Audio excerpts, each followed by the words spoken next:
Hello students, hope you all are doing well. In this video students, we will discuss the short answer type question from chapter number 2, the sound of music. So students, already we have discussed a few question and answers, but in this video I will let you know some more important short question and answers, and I will explain you in detail that what does each question and answer mean, so that it will help you when you go through it. So students, today we will begin from the fourth question. आज हम लोग fourth question से start करेंगे. तो students, हमारा fourth question है, what special achievement did Evelyn have in the history of royal academy. यानी कि एवलिन ने वो कौन कौन सा स्पेशल अचीवमेंट किया था, ये जो एकेडमी है रॉयल एकेडमी, उसके बारे में हमें बताना है. तो आंसर है, the special achievement that Evelyn had in the history of royal academy was that she scored one of the highest marks in the history of the academy. तो एक सबसे स्पेशल अचीवमेंट जो एवलिन ने किया पूरे इतिहास में, जो रॉयल एकेडमी के हिस्ट्री में था, was she scored one of the highest mark. वो एक सबसे हाईएस्ट मार्क्स स्कोर की थी, वो पूरे हिस्ट्री में एक सबसे हाई मार्क लाई. तो ये एक जो है उसका एक बहुत बड़ा अचीवमेंट हुआ. Further, at the end of her course in the academy she had got most of the top awards. और जब उसका जो कोर्स है वो एकेडमी में जब एंड होता है तो वो उसको बहुत सारे टॉप अवार्ड्स उसको जो है मिलते हैं, यानी कि उसको बहुत सारे अवार्ड्स के साथ इसको सम्मानित किया जाता है. तो स्टूडेंट्स, अभी हम देखेंगे क्वेश्चन नंबर 5. अभी अगला क्वेश्चन है हमारा question number 5.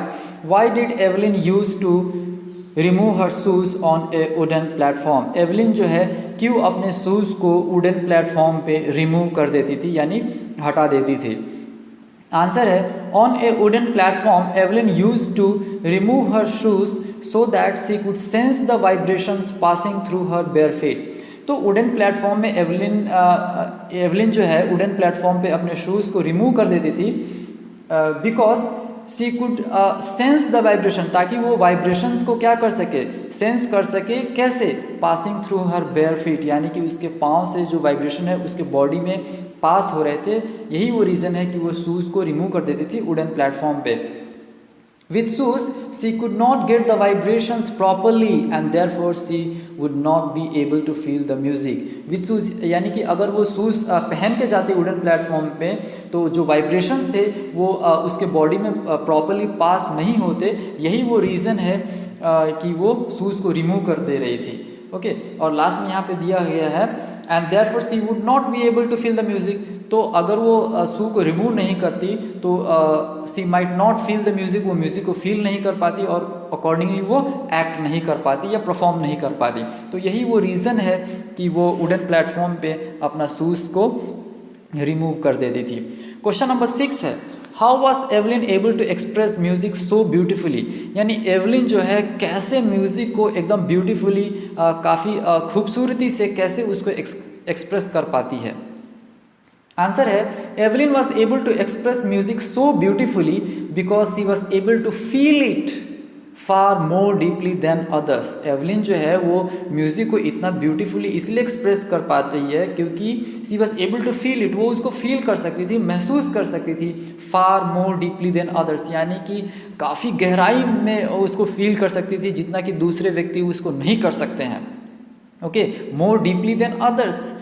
Others could only here music by years, यानी जो दूसरे व्यक्ति हैं वो म्यूज़िक को बस अपने कानों से सुन सकते हैं. But Evelyn could sense music through her body. लेकिन एवलिन जो है वो म्यूज़िक को सेंस कर सकती थी, अच्छी तरीके से फील कर सकती थी अपने हर बॉडी पार्ट से. यही रीज़न है कि एवलिन जो है म्यूज़िक को इतना ब्यूटीफुली एक्सप्रेस कर पाती है. तो students, now we will discuss the long question and answer. अभी हम लोग लॉन्ग क्वेश्चन एंड आंसर को डिस्कस करेंगे. तो हमारा पहला लॉन्ग क्वेश्चन एंड आंसर है, how was Evelyn Glennie able to become the world's most wanted percussionist. What was her achievement? How was Evelyn Glennie able to become the world most wanted percussionist? यानी Evelyn ग्लीनी पूरे world का एकदम wanted परक्यूशनिस्ट कैसे बन जाती है. Further है, what was her achievements, और उनका क्या क्या अचीवमेंट्स है वो हमें डिस्कस करना है. तो अभी हम आंसर देखेंगे.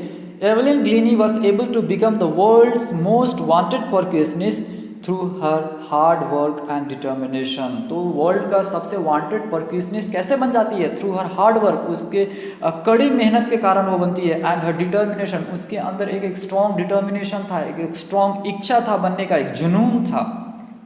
आगे है, it is hard to believe that how a deaf person like her could become a great musician.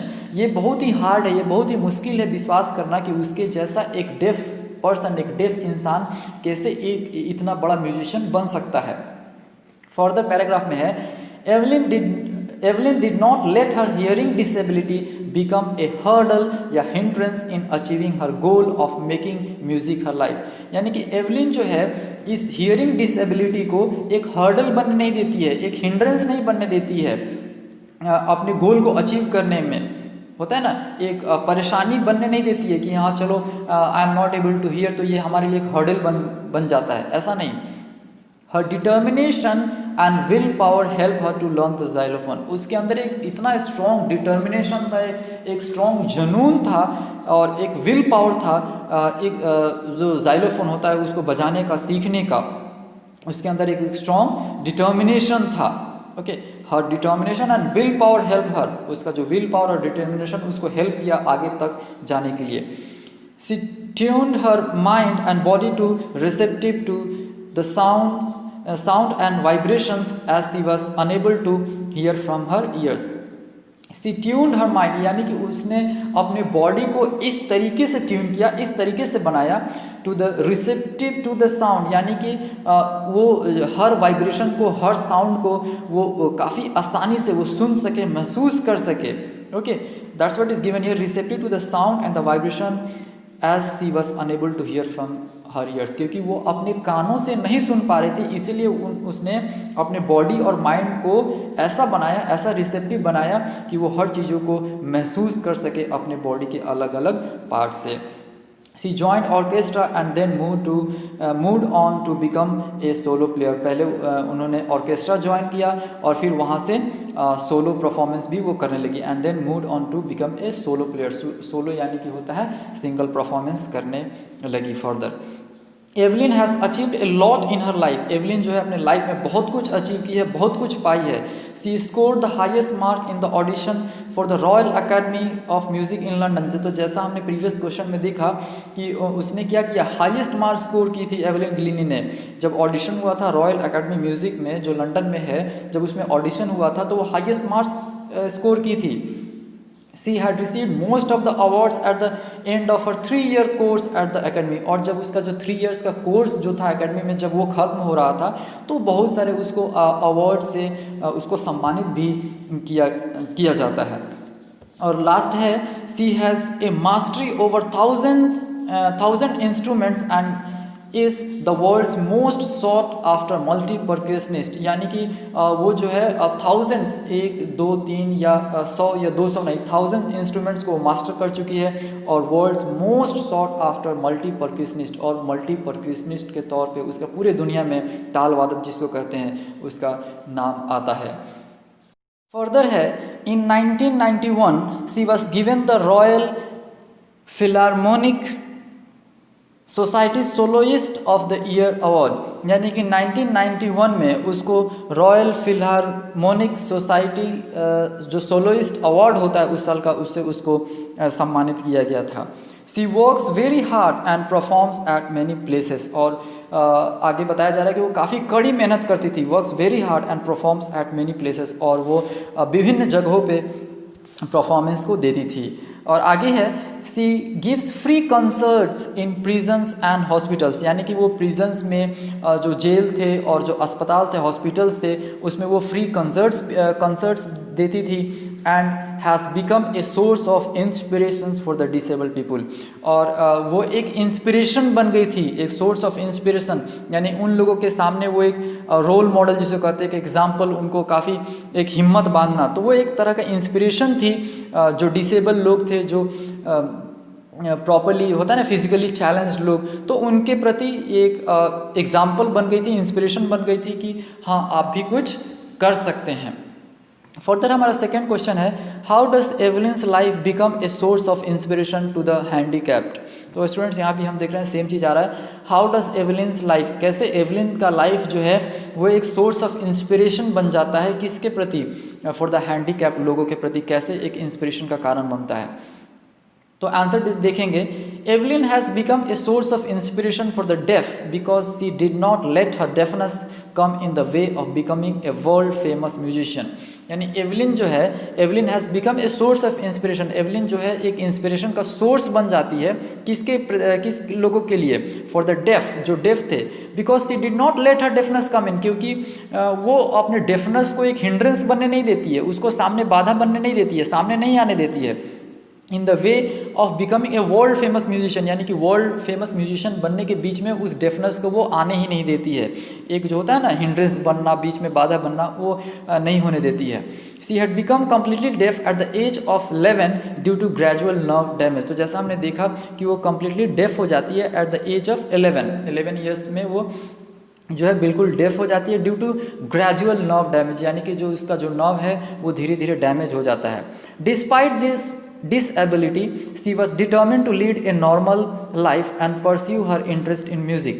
तो उसका जो डिसेबिलिटी था उसके बावजूद भी वो एक नॉर्मल लाइफ जीना चाहती थी, क्योंकि वो अंदर से बिल्कुल जो है डिटर्मिन्ड थी कि हमें एक नॉर्मल लाइफ जीना है और हमारा जो इंटरेस्ट है म्यूज़िक में उस चीज़ों से हमें आगे बढ़ना है और उसमें अपना कैरियर को बनाना है। मीन्स वो पूरे डिवोट हो गई थी और अंदर से एकदम बिल्कुल जो है डिटर्मिन हो चुकी थी। She was discouraged by most of the teachers when she went to learn music, यानी कि जब वो म्यूज़िक सीखने गई तो बहुत सारे टीचर्स जो है उनको डिस्करेज किए because she was deaf. However Ron Forbes a percussionist, लेकिन जैसा हमने लेसन में देखा कि रॉन फॉप्स जो थे एक परक्यूशनिस्ट, स्पॉटेड हर पोटेंशियल, उन्होंने उसके पोटेंशियल को पहचाना, and urge her to sense the sounds through different parts of her body, और उन्होंने उनसे रिक्वेस्ट किया कि साउंड्स को अपने कानों से नहीं सुनना है बल्कि बॉडी के डिफरेंट पार्ट से क्या करना है, सेंस करना है। उन्होंने उनसे अर्ज किया यानी रिक्वेस्ट किया। With time, Evelyn discovered that she could sense certain notes in the different parts of her body। और जैसा समय बीतता गया एवलिन ने ऐसा फील किया, वो ऐसा पाई कि she could sense the certain notes, कि कुछ नोट्स को वो अपने बॉडी के अलग अलग भागों से उसको महसूस कर सकती है।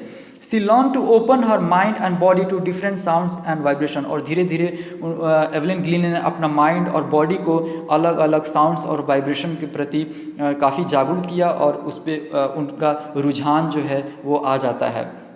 और लास्ट पैराग्राफ में है, Evelyn has won many prestigious awards and perform around the world. Evelyn ने बहुत सारे प्रेस्टिजियस जो है अवार्ड्स हैं उससे उसको सम्मानित किया जाता है, उसको मिलता है, और वो जो है हर वर्ल्ड के हर कोने में जाती है और वो परफॉर्म करती है। She is the most popular multi percussionist in the world, और पूरे दुनिया में वो बहुत ही एक पॉपुलर मल्टी परक्यूशनिस्ट जो है वो बन जाती है।